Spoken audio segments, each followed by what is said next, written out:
Hi అండి. Welcome back to worry miracles. నేను మీ శ్రావణి. ఈరోజు మన ఛానల్‌లో దొండకాయ మసాలా కర్రీ అయితే చేసేసుకుందాం. చపాతీ, రైస్, రోటీలోకి చాలా బావుంటుంది. చాలా టేస్టీగా, క్విక్‌గా చేసేసుకోవచ్చు. మరి ఇంకేమాత్రం ఆలస్యం చేయకుండా ప్రాసెస్ ఏంటో చూసేద్దాం. మీరైతే ఈ వీడియోని ఎక్కడ కూడా స్కిప్ చేయకుండా చివరి దాకా చూడండి.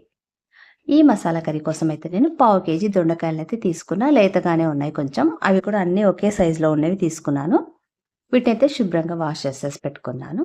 తర్వాత అయితే ఇప్పుడు మనము ఒక్కొక్క దాన్నైతే కట్ చేసుకుందాం. అది కూడా చక్రాల్లాగా కాకుండా పొడవుగా చీలికలుగా కట్ చేసుకుందాం. ఒక్కొక్క దొండకాయకి అటువైపు ఇటువైపు ఉన్న తొడిమలైతే కట్ చేసేసుకొని ఒక్కొక్క దొండకాయని 4 చీలికలుగా చేసుకోవాలి పొడవుగా. చూడండి, నేను వీడియోలో చూపిస్తున్నట్టుగా 4 అయితే మనకైతే కరెక్ట్‌గా సరిపోతాయన్నమాట.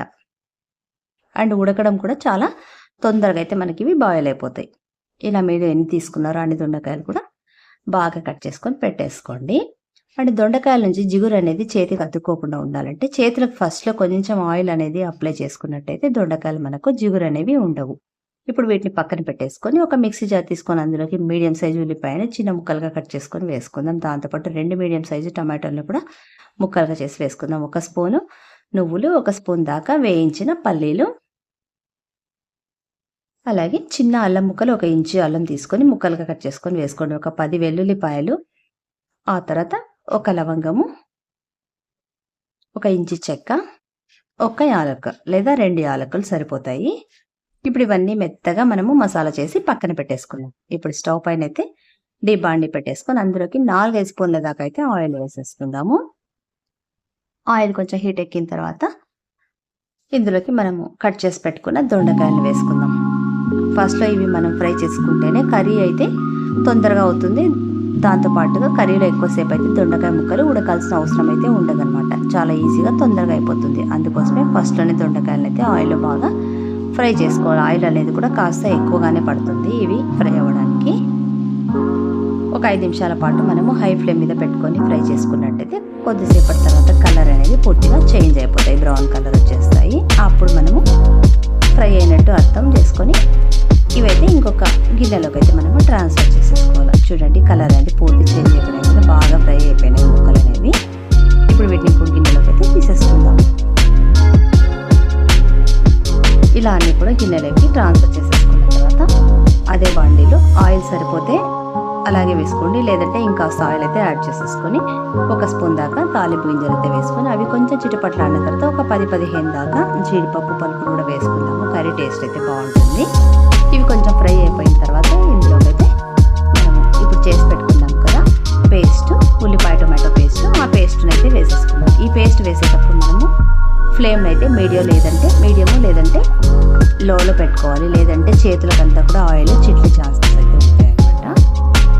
లో టు మీడియం ఫ్లేమ్ మీద పెట్టుకొని బాగా కలిపేసుకోవాలి. ఈ మసాలా అనేది బాగా మనకి ఉడికిపోవాలి, ఫ్రై అయిపోవాలి. కొంచెం దగ్గర పడుతుంది, కలర్ కూడా బాగా మారిపోతుంది అనమాట. ఆయిల్ అనేది పైకి వస్తుంది. అప్పుడు దాకా కూడా మనము కలుపుతూనే ఉండాలి, లేదంటే తొందరగా అడుగు అనేది పట్టేస్తుంది.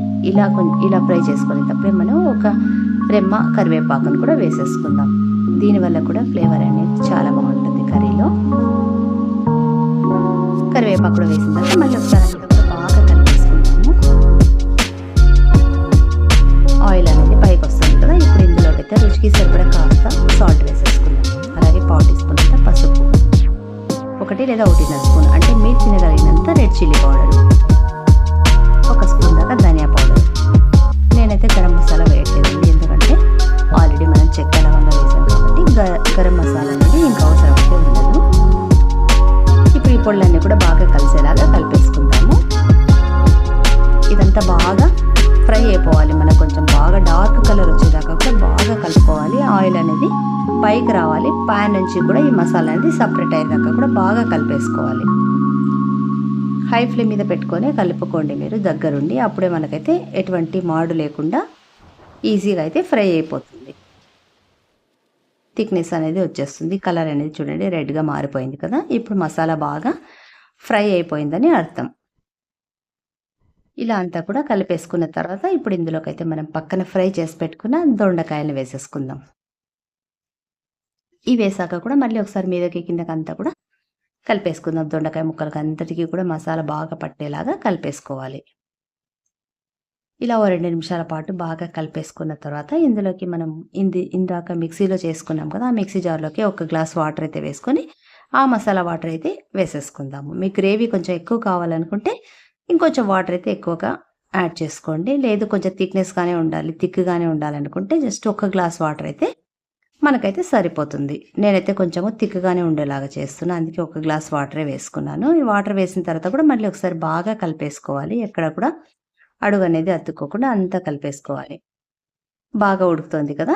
పైన ఆయిల్ తేలేటప్పుడు మనం సన్నగా కట్ చేసుకున్న కొత్తిమీరనైతే వేసుకొని సర్వ్ చేసేసుకోవడమే. చూసారు కదా! మీకు కూడా నచ్చింది కదా! మరి ఇంకెందుకు ఆలస్యం, మీరు కూడా తప్పకుండా చేయండి ఈ వీడియోని. మీ ఫ్రెండ్స్‌కి, కుటుంబ సభ్యులకైతే షేర్ చేయండి.